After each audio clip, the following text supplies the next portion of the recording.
I'd like to call to order the meeting of August 16, 2016. Would you all please stand for the invocation of pledge of allegiance to the flag? Lord, bless those who hold office in our government. Help them to do their work in a spirit of wisdom, kindness, and justice, and to use their authority to serve our citizens faithfully. In your name we pray. Amen. Pledge allegiance To the flag of the United States of America and to the republic for which it stands, one nation under God, indivisible, with liberty and justice for all.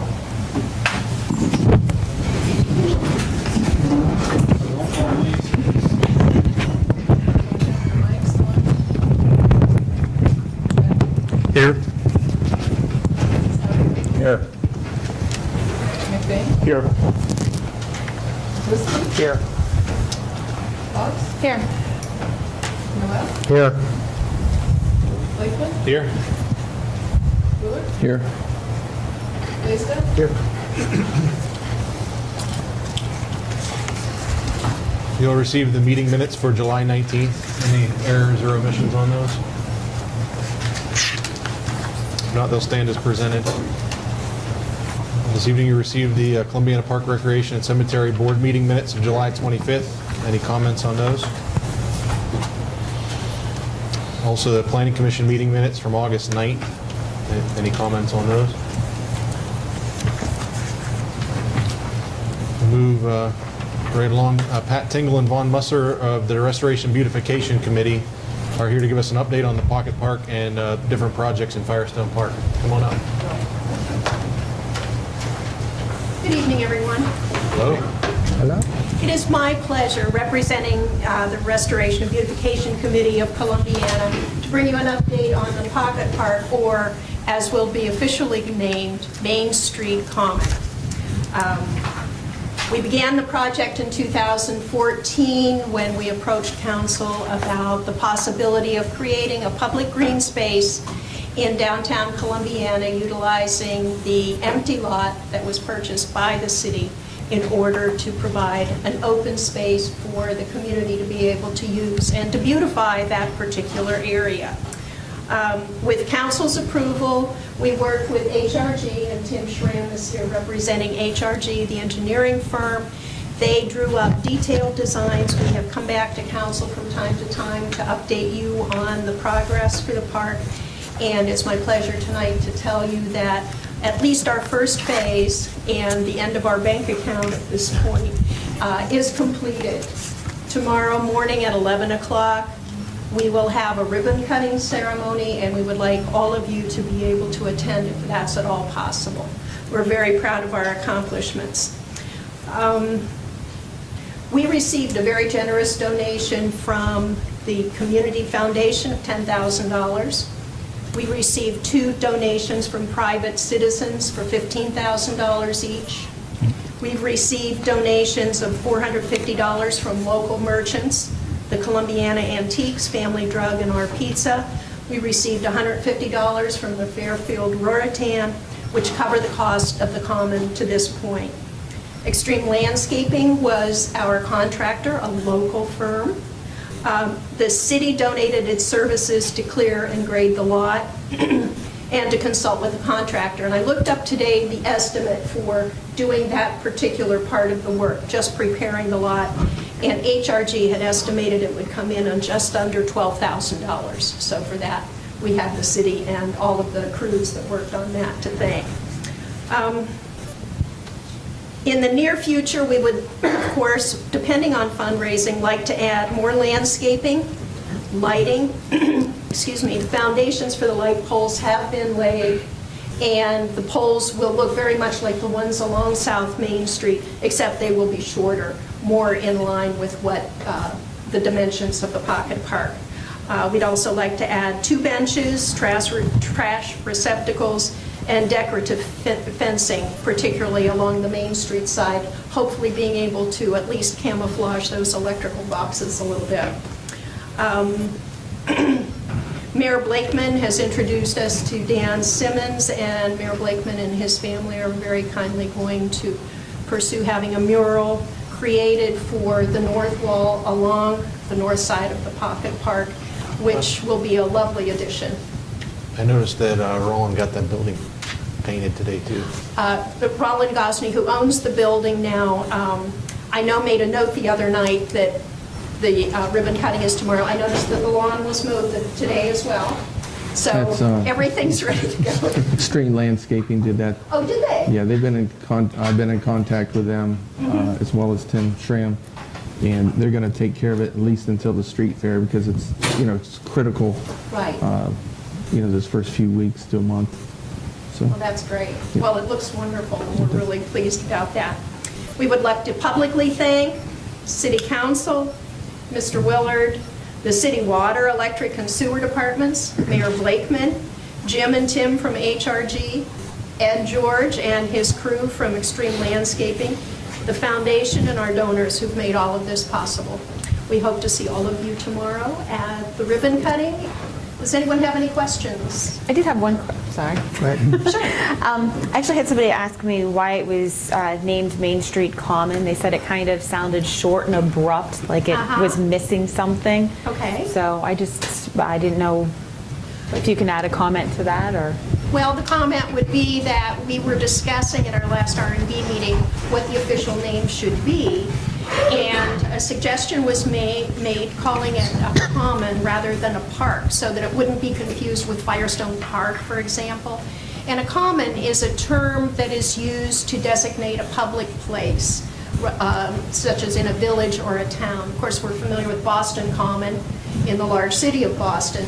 But we were just trying to find some way to indicate that it is for public use. Anything else?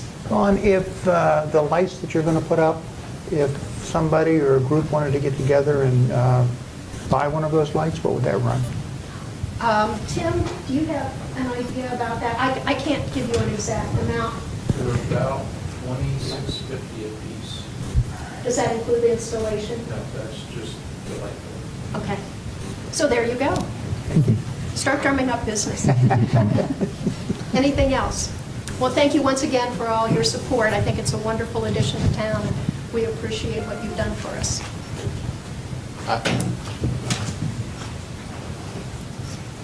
Good evening.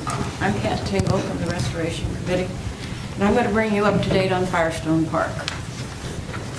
Just a real quick recap of where we've been. Some of this you know, but it just kind of leads into what we're doing next. We presented you with a master plan some months ago, developed by HRG, our engineering company. After that plan was approved by the Park Board and by City Council, we started to work on looking at phases or particular projects that we could actually work on. Early on, we had a $300,000 donation from an anonymous citizen who wanted to see us get a good start. The trustees of the foundation voted to keep that $300,000 in a bank account and use it as leverage money when we applied for grants. And we have been applying for grants. In fact, we have had 2 this year, and we have 4 lined up for next year. So none of the money has actually been expended, but there are 2 of them that within this year that maybe we will be able to put a percentage of the money in. The recommendation from our engineering company was when you go into the grant process, if you have money up front, it increases your chances of getting a grant. So we're holding on to that $300,000 and working it for that purpose. This spring, we had an unexpected windfall. Keith Kaiser, the horticulturist from Riverside Garden, was suddenly free to do something else. Okay, I think you know Keith. We contacted him and asked him if he would serve as a consultant on the park, on Firestone Park, and he graciously said he would. About that time, we had another donor that came through with a $50,000 contribution to sponsor Keith Kaiser. Keith came to us, and first of all, I think we reported this to you before, he did a total analysis of Firestone Park and all the greenery, all the plantings. Compared it with the one that was done in 1935, 37 when the original park went in, He made a report, and I can't remember if he made it to you, I think perhaps he did, and talked about the things that he found that were encouraging. A lot of stuff was there that had been there originally, but he also made recommendations for the removal of a lot of dead material and a lot of pruning of the materials that are in the park. We passed that on to the park board, we passed that on to you.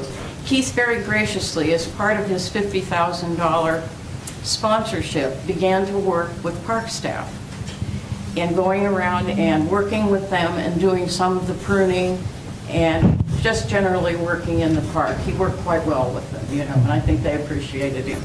Keith has since gotten a wonderful new job over in Pittsburgh. He's the chief horticulturist at a botanical garden over there. We hated to lose him, but he was just a consultant for us, and he's assured us that he's not done with Firestone Park. So we hope he's not, because he's a rich resource. He also worked very collaboratively with our engineering company, HRG. They were happy to have him. And you'll see him involved from now on, whenever we can catch him. He said he is going to finish that pruning if it kills him. You know, so that was wonderful. The first thing that he did after doing the analysis, he came to us with a proposal called Summer Color. He said, you know, the park is beautiful, but it's terribly green.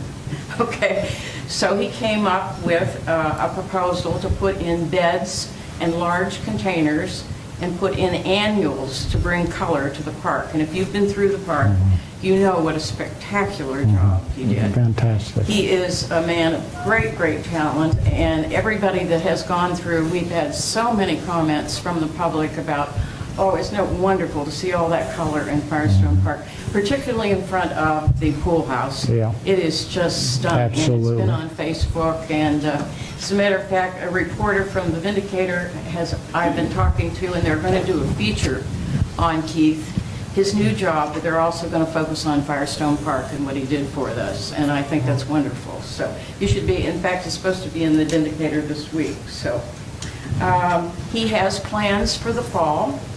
All the beds that went in the pavilions, he would like to convert to spring bulbs and some flowering bushes, minimal maintenance, but he's trying to make the transition and help us with that. So we're very grateful to him.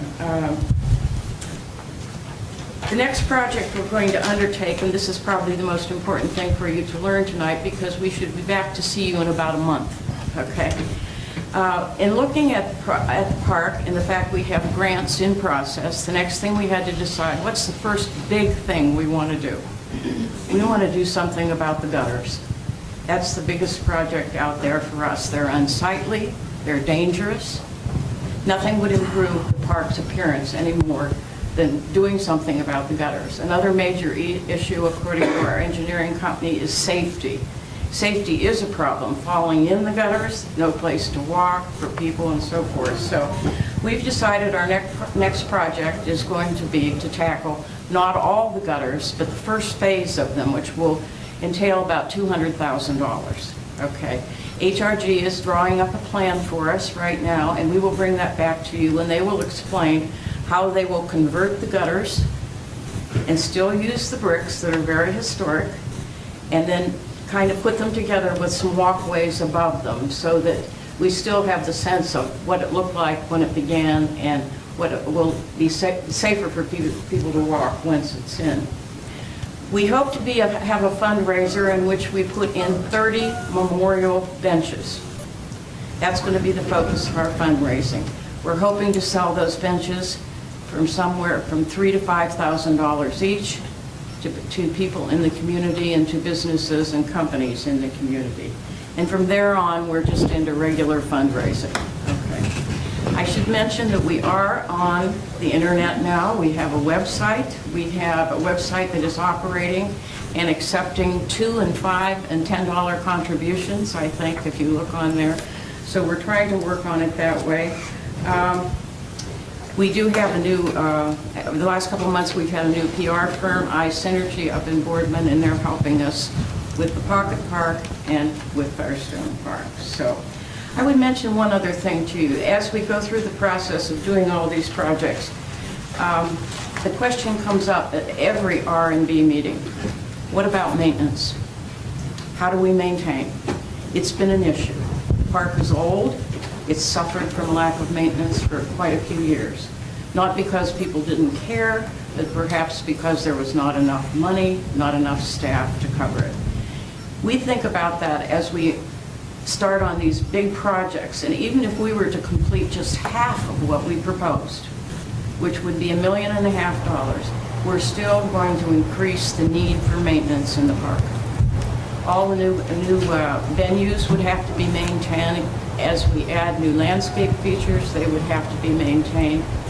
And I would mention this to you for two reasons, because first of all, it's very obvious.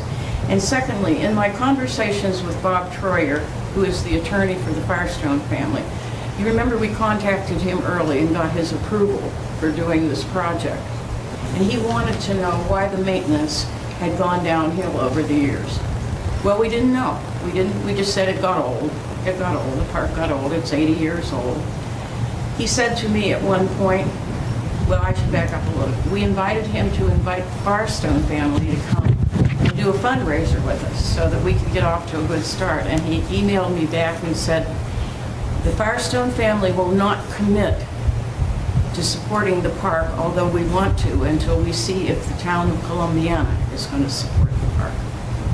And I think it's important for you to know that as well as us. We're an independent group raising money in the private sector. You're the representatives that deal with levies and the tax money and the budget and what is allocated to Firestone Park. So it's time to look at it. It's time to look at it. It's 80 years old.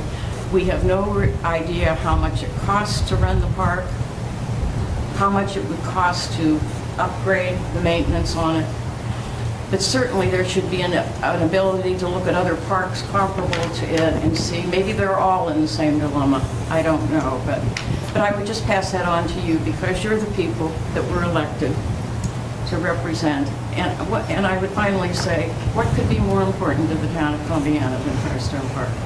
That's the reason we got started on the project, and we certainly thank you for your support and your interest in what we're doing. Do you have any questions?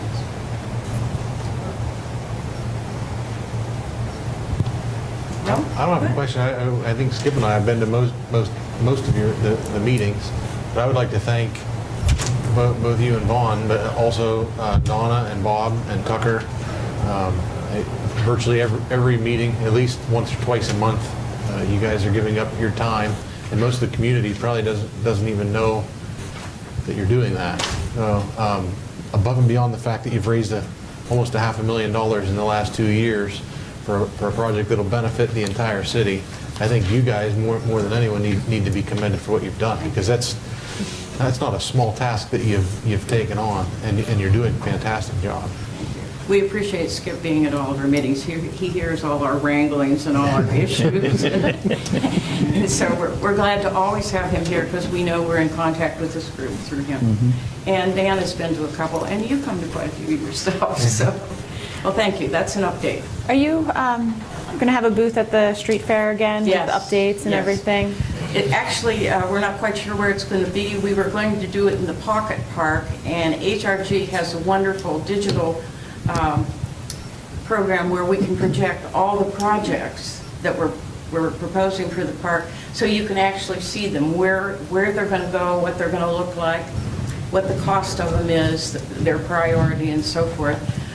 We're thinking now that it'll probably be in the Pocket Park, if we can arrange it and get people to come in there. We need to make sure we have an opening there so people can get over and get into the park. That'll kind of kill two birds with one stone. You get to see the Pocket Park, but you also get to see what's planned for Firestone Park. So, anything else?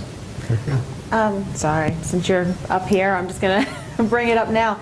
I know that with the renovations and stuff in the park, a lot of talk, and I brought it up myself a while back, the kid lands, the play areas and stuff. And I saw, I think it was on Facebook, maybe it was Brian that posted it, some aerial maps and stuff like that. And is Funland being moved within the park to a different location? There is a part of the master plan is Funland, and, but it's not a high priority one. It's one that we're going to get to eventually. Actually, Tim is here. Do you want to speak to Funland? We are going to work on Funland eventually. Yeah, part of the plan right now is, because it's a living document, that could stay where it is, depending on the renovation type that we would take on as far as that project goes. Or it could be relocated to be a little more centralized and pull it out where there's a little more activity. Yeah, the only things that were comments that were made, the people that originally donated, Yeah. they didn't seem upset at all of expanding or moving, but if we did, they were very much wanting their posts with their names and things Right. back. There's a lot of things that could be incorporated. Absolutely. into the structure. So I just explained that that's in the distance, and there's no. Yeah, Jim Feith, who is the landscape architect for HRG, says he's worked on a number of other playgrounds of that at that age, that they have a 15 or 20-year lifespan. And by the way, he did say of all the ones that he looked at, ours was the best kept. And I know the park spends a lot of time running out there fixing things and removing graffiti and so forth. But the idea was to get those people who were involved in it and move on to a more open and different kind, but use some of what's there so that they're a part of the project. My kids, I took them to New Middletown, actually yesterday. There's a little park called Welker Park. And it's not the big stuff, but it's still the little structures that they can play on. And they really liked it. And they said, oh, Mommy, let's go here again. We liked this park. So just from my kids' perspective, maybe I see some nodding back there. So I don't know if you've looked at it yourself as a committee, but my kids liked it. So as a reference point, maybe take a look at it for that project down the road. Okay, well, thank you. That's a good suggestion. We I- haven't forgotten it. I have one. I received a request. I think it's as much for council as it would be for you guys with the pocket park. The pet hydrant. Yes. They asked if there was any way that they could donate pet waste bags and have like something that people, if they're in that pocket park, if she could donate something to put bags there so that wouldn't become an issue. Oh, it's park to park. Yeah. It's probably a good idea. I thought it was a fantastic idea, but I think because it's city land, I didn't want to say yes to something. I thought it would be something the council would have to, or Lance could tell me that she could or couldn't. But I wanted to bring it up that was an offering from a local business that they would pay for it and take care of it. They have those nice stands that have the picture on it, and they have the little trash can and the little bin. That's what- Actually, the Welker Park had one right there. That's what she At proposed. so they're nice. It's amazing how many people walk their dogs up and down Main Street. Oh. Yeah, you know. We see you all the time. Are we going to get an opportunity to get kind of a preview of the pictures, the historic pictures that are being done for? Yeah, as soon as I do. We had talked about some of them being available to. He the called preliminary me. look. He called me a week ago and told me that he's still on track to have drawings for the street fair. Great. So I haven't seen anything yet either. I know he's been working in the log cabin quite a bit with the Historical Society, and he's got different ideas going clear back. He told me that he found they could not find a picture of Joshua Dixon, but they found a picture of his grandson. So they're going to use the face of Joshua Dixon's grandson as the face of Joshua Dixon in the mural. I know he's working at that level. And he's found several different historical figures that have spent time in Columbiana, and he's working on different stories to caption those, and then working on the park, and there's various different stories that he's trying to capture. Should be nice, but I have not seen it yet.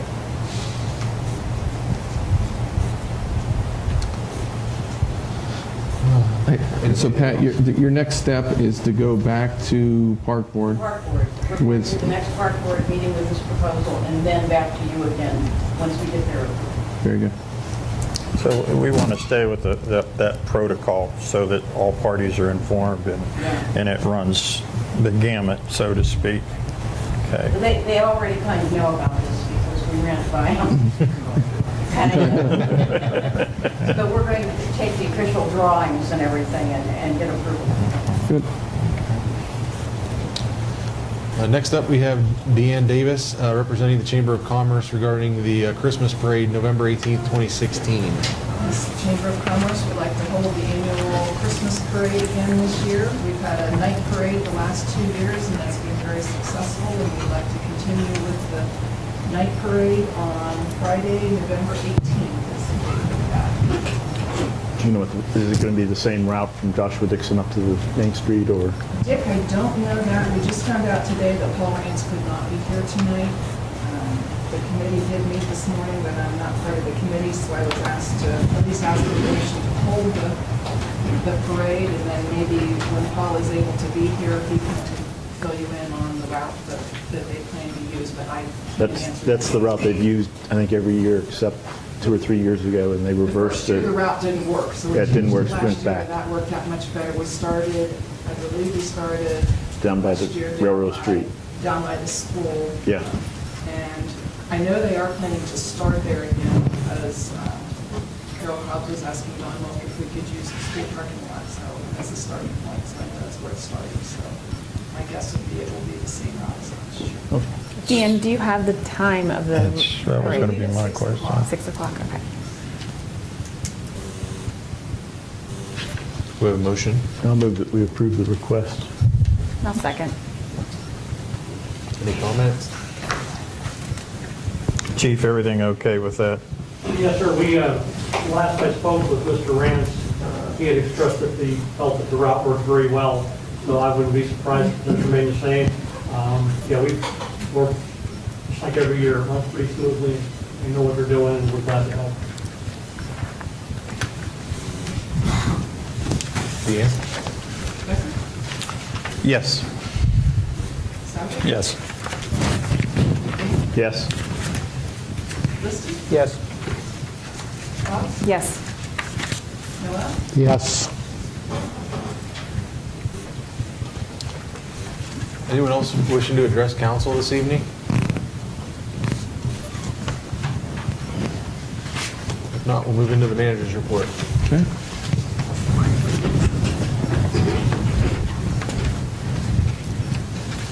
We met with the USDA about the water plant.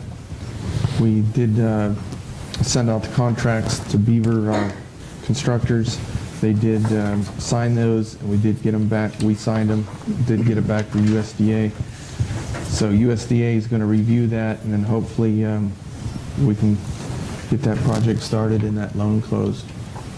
As I said last time, that if we can close on that water plant before the 30th, we're going to get like 0.75% interest rate reduction, which would be about 1.62% for the loan from USDA. Jesse and I toured the Kimball recycling plant, where all the waste, all the recycling stuff from out here goes up to Twinsburg, goes clear up there, and they've got this lot, and got, I think, 80 trucks coming in and out. They're all gas-fired trucks. It's pretty interesting. They it's not all automatic, but there's a lot of conveyor belts and such that kind of segregates separates the different materials, aluminum, steel, the different types of HDPE. It's pretty interesting. They'll use magnets or eddy currents, so there will be a belt that's just going down like this, and aluminum can will hit this eddy current and pop right up in the air and into the dumpster. It's pretty neat. But then there are workers standing around just helping the process along.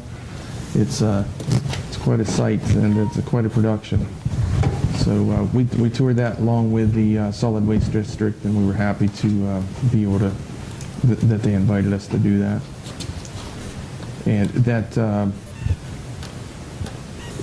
the second recycling unit that they talked about for the city, or maybe the third if you want to count the one out at JDS.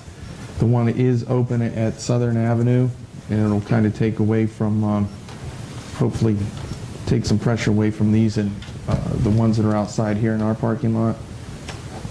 And then they wanted to let us know they did bring a camera unit to try to catch the people that are dumping mattresses and such, out of here.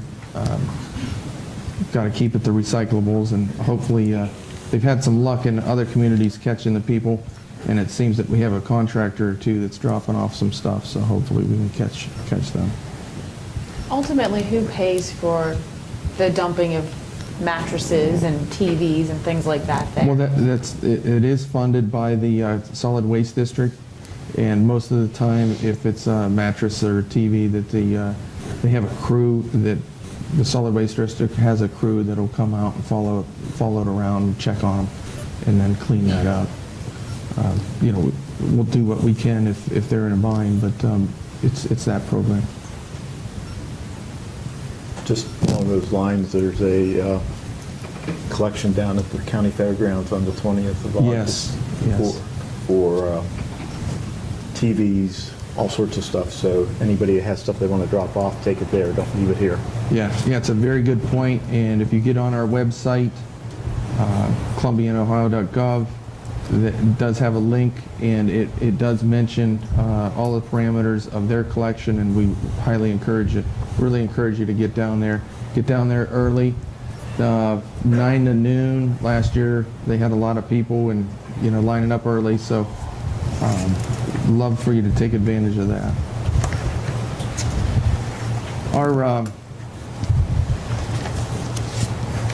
I don't have the exact numbers on the our town cleanup. I have Jesse get all those together, but pretty much it was about the same as last year as far as the collection. But we really appreciated everybody that came through the park and dropped off their stuff. That was really helping out. And we think that using the quadrants helps a lot. It helps the look of the whole city when stuff's out, just for a few days, and we can get it cleaned up, and we don't have to keep going back around to those quadrants. So as Pat said, that the ribbon cutting, Vaughn said that the ribbon cutting for the pocket park is tomorrow at 11 a.m. We've been talking with Tim from HRG about coming in September to talk about options for our stormwater. We've been in contact with them for the last year, trying to come up with a concept that might work for all of us.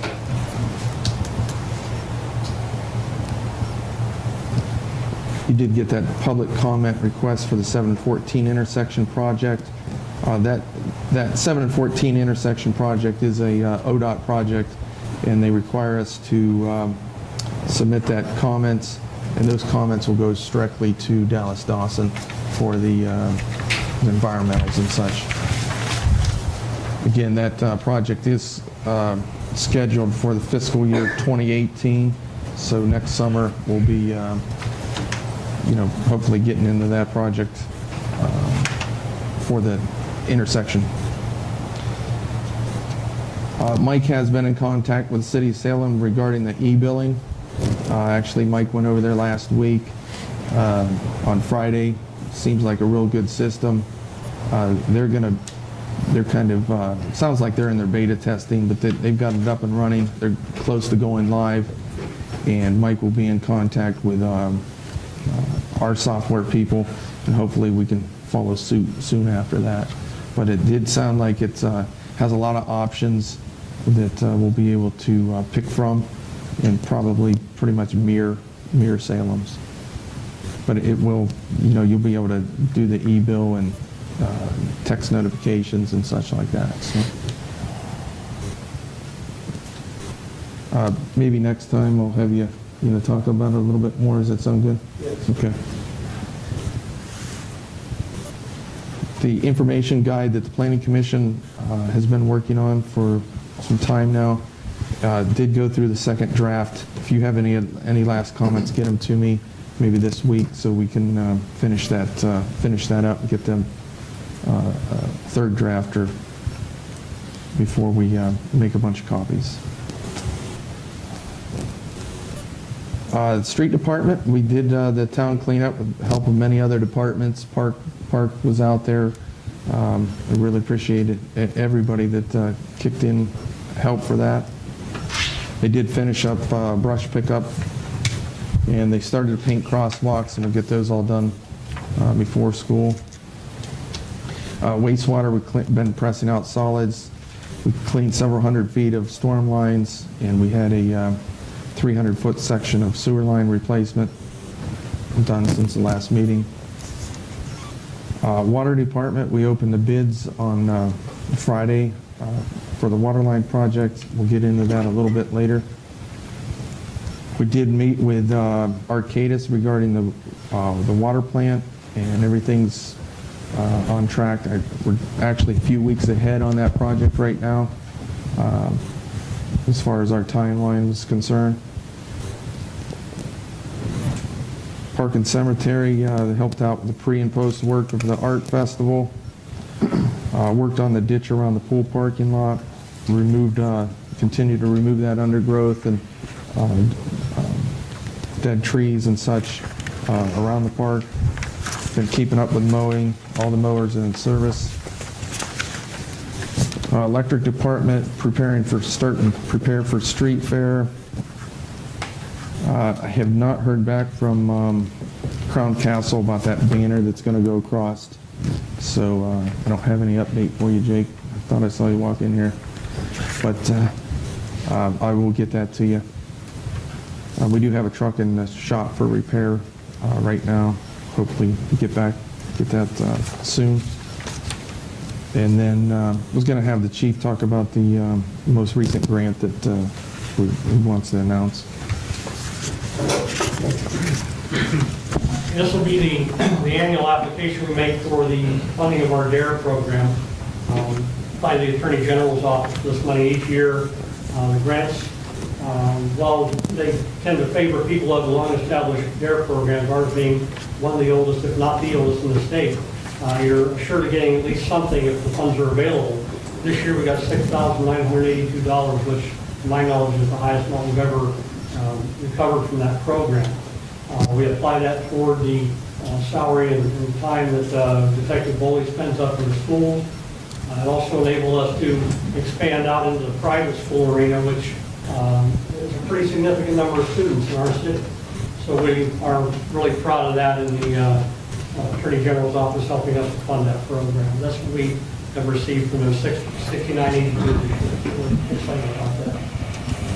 We also have some private donations that come in from time to time, anywhere from $50 to a few $100. Those things, while they sound really small in a budget like ours, it buys things like the graduation T-shirts and the books and the materials that we use there. So anything like that really helps. So $69.82 in the grand scheme of a city budget doesn't sound like a lot of money to us. It's pretty big. We're proud of that.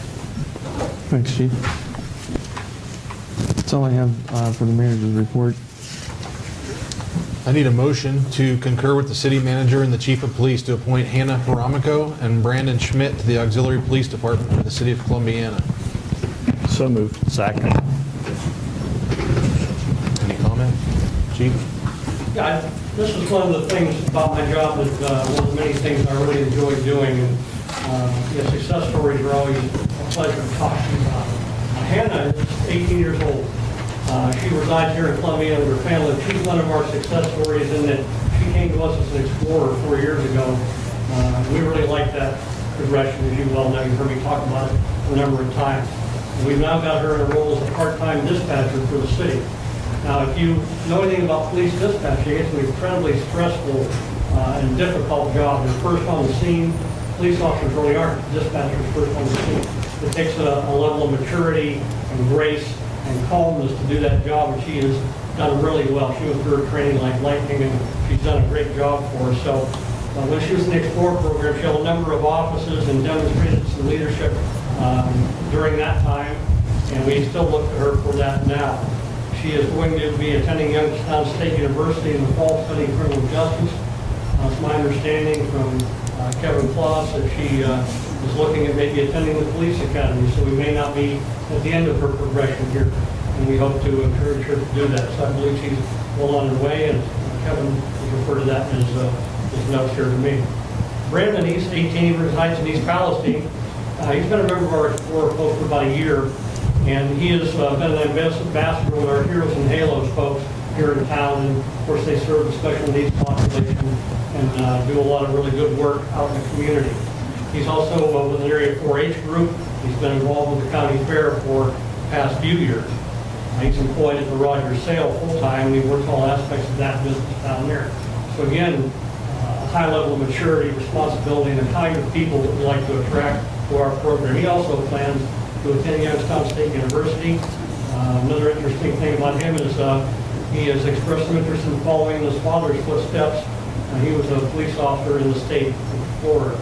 So we have some up-and-coming talent, and I'm pleased to recommend him to you tonight. Any comments? Have roll call? Souter, Yes. McBain, Yes. Liston, Yes. Fox, Yes. Canal, Yes. Becker, With pleasure. Brandon and Adam, would you step forward, please?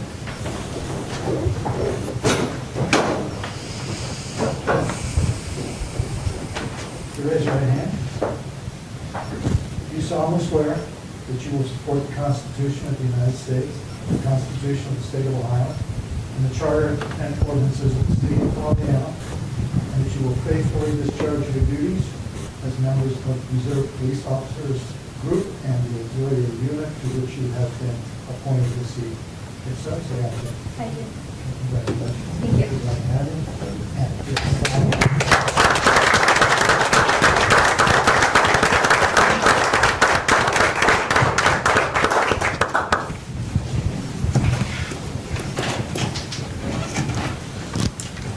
You all received the bill list for August 2nd and August 16th. Any comments on those? If not, there's no old business. I'll move into new business. Due to the length of the ordinances, can I have a motion to read them by title only? So moved. Second. Deanne? McBain, Yes. Liston, Yes. Fox, Yes. Noel, Yes. Becker, Yes. Souter, Yes. Resolution number 16-R-496, first reading. A resolution accepting the amount and rates as determined by the Budget Commission and authorizing the necessary tax levies and certifying them to the county auditor. So moved. Second. Any comments? Deanne? Liston, Yes. Fox, Yes. Noel, Yes. Becker, Yes. Souter, Yes. McBain, Yes. Resolution number 16-R-497, first reading. A resolution accepting the amount and rates as determined by the Budget Commission and authorizing the necessary tax levies and certifying them to the county auditor. So moved. Second. Any comments? Have roll call? Fox, Yes. Noel, Yes. Becker, Yes. Souter, Yes. McBain, Yes. Liston, Yes. Ordinance number 16-O-2876, first reading. An ordinance amending Resolution 16-R-494 for the purpose of designating the same as an ordinance rather than a resolution. So moved. Second. Any comment? Yeah? Noel, Yes. Becker, Yes. Souter, Yes. McBain, Yes. Liston, Yes. Fox, Yes. Have a motion to read this next ordinance as an emergency? So moved. Second. Deanne? Becker, Yes. Souter, Yes. McBain, Yes. Liston, Yes. Fox, Yes. Noel, Yes. Ordinance number 16-0-2877, emergency. An emergency ordinance authorizing the city manager to enter into a contract with Craig Edward Suzanne Incorporated of North Lime, Ohio for the furnishing of all labor, materials, and equipment necessary for the State Route 14 water line project. So moved. Second. Comments? John, did you want to step in here for the comments and talk about your recommendation? Thank you. Mr. Mayor, members of council, pleased to bring you the results of the bid for the State Route 14 waterline project. We did receive 8 bids on Friday for the project. The range on the base bid was $891,983.60 for the low, and $1,385,067 for the high bid. The low bid was submitted by Craig Edward Suzanne Incorporated of North Lima.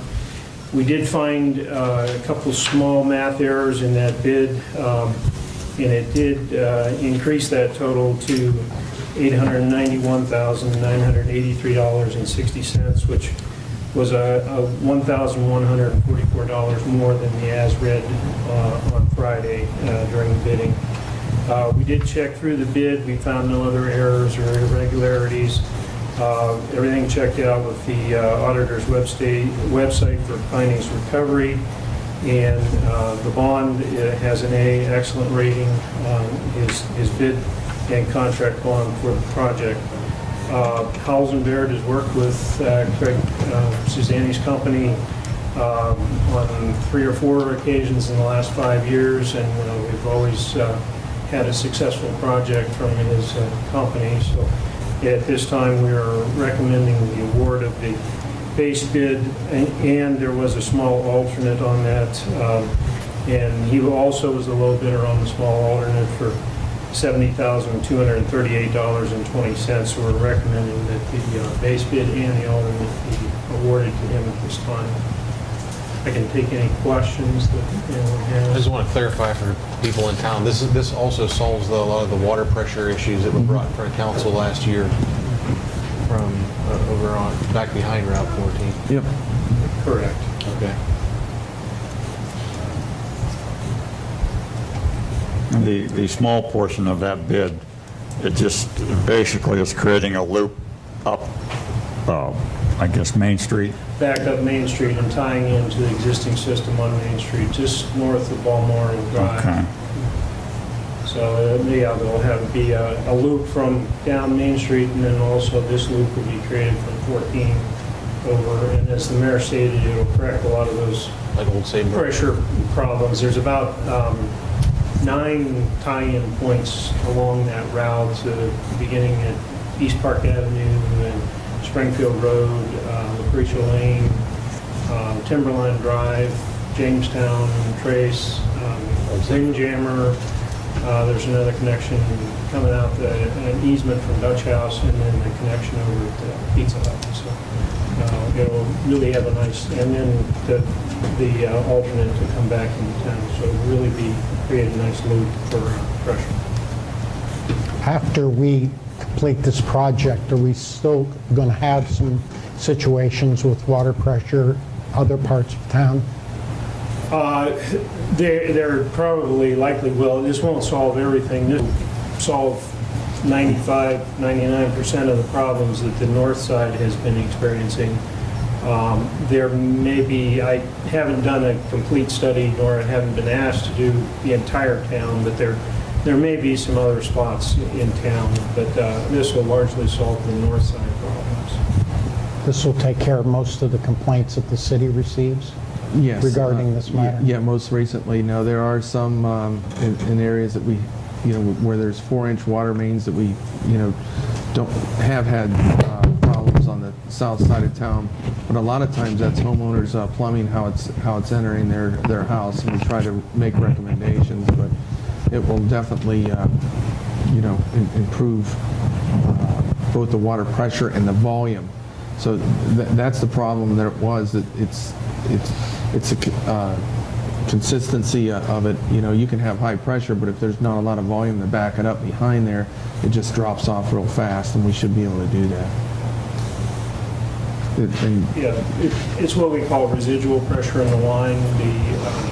When you have inadequate flow, like right now, there's only a 6-inch water line that serves that whole north side and all the development that's gone on.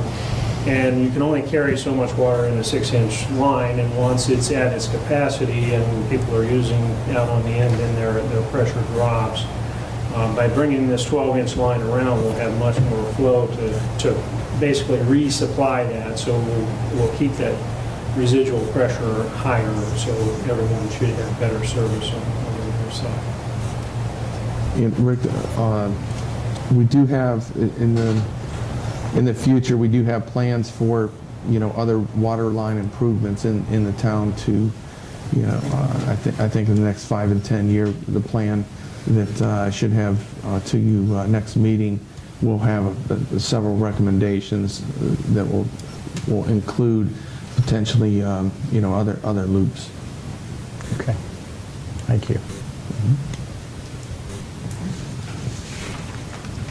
I think this water line definitely improve our chances of developing the golf course out there. I mean, it's a step in the right direction for infrastructure. Absolutely. Well, they were just at the planning commission last week wanting to add 2 or 3 more buildings and townhouses, master plan was.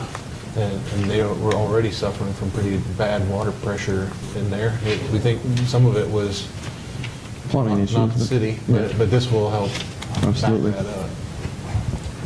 Do you have a timeline that you can remind us on that project?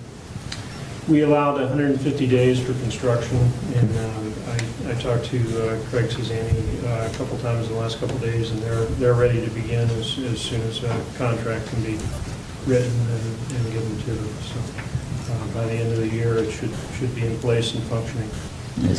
Is it up to you to keep his nose to the grindstone? Oh, yes. We'll be there daily. We have memories of the bridge project, so. Yeah, we will have staff there during any working hours. We'll have staff. Any other comments? A roll call? Souter, Yes. McBain, Yes. Liston, Yes, yes, yes. Boggs, Yes. Willett, Yes. You can only vote once, Skip. Yes. Hey, Skip. Now, Skip, you know now, as you get the water pressure, that Rick and I are coming to your place to take showers. Close them off outside. That's right. Have a hydrant installed there so you can fire it. Will there be any action after the executive session? No? I don't think so. Okay. Any council comments now? I'd like to take a minute to thank the chairperson for our park festival, Nancy Turpek, her committee, our auxiliary, our police, and our EMT people that come around. If you're around that area, if you don't, it's just astronomical, the planning that gal does back there and pulls it off each year. So that's kind of a plug to say, keep coming back. So, no, thanks, Nancy, really, seriously. My other comment was, has anyone tried to set up the email system through the city here? Have any of you been successful with that? I have. I'm just having a dickens of a time. I have. Okay. It wasn't, I think I had some problems, but I did get it done. Okay. Once you get logged on, there is an option where you can have mail forwarded to a different email account if you wish. Okay. We can talk. And then you can also set it up as a pop mail server without too much trouble. All right. That's if you know what your password is. Technology skills. We got the I had book. some My wife got a phone call from an attorney friend from Cleveland who had a deposition here in town and had a little bit of time to kill, and he said, "You'll never guess where I'm at." He says, I'm up at Firestone Pool. He says, I cannot get over how this pool is. He says, we do not have these in Cleveland. He says, it's phenomenal. So kudos to the park. Yes. You know, that come from a big city attorney. Yep. Fantastic. Any other comments? I have something if everybody else is finished. Go ahead. Just an update on the sign ordinance review. Last week, I was able to appear before the Planning Commission and provide a copy of the model sign ordinance from the Ohio Municipal League. And copies were distributed, I think, to everybody, including council. And since then, I've taken our sign ordinance and that model ordinance and married the two as best I can. So I've got copies of that effort for the mayor, for Rick, and I'll give a copy for you, for your wife. And I'd like to have your wife and the rest of the members of the Planning Commission schedule a work session at your convenience so that we can go over this. Everything's fair game. I just did it as a way to try to focus the discussion. There's nothing off the table. There's nothing, nothing really on the table at this point. It's whatever you'd like to discuss, but this provides a framework for the discussion. So with that, I'll give copies to each of you, and Dan, if you could have Donna schedule the meeting, I'd appreciate it. Then we'll get a copy to Kirby and Tucker. Can I have a motion to go into executive session regarding the discussion of certain personnel matters, Section 121.22G1, and discussion of pending litigation, Section 121.22G3? So moved. Second. Deanne? Yes. Yes. Yes. Yes. Yes. Yes.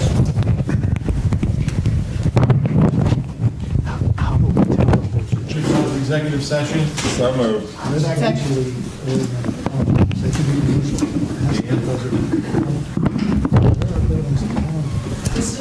Yes. Yes. Noel? Yes. Yes. Souter? Yes. McBain? Yes. Well, you really wanted to come out. Motion to adjourn? So moved.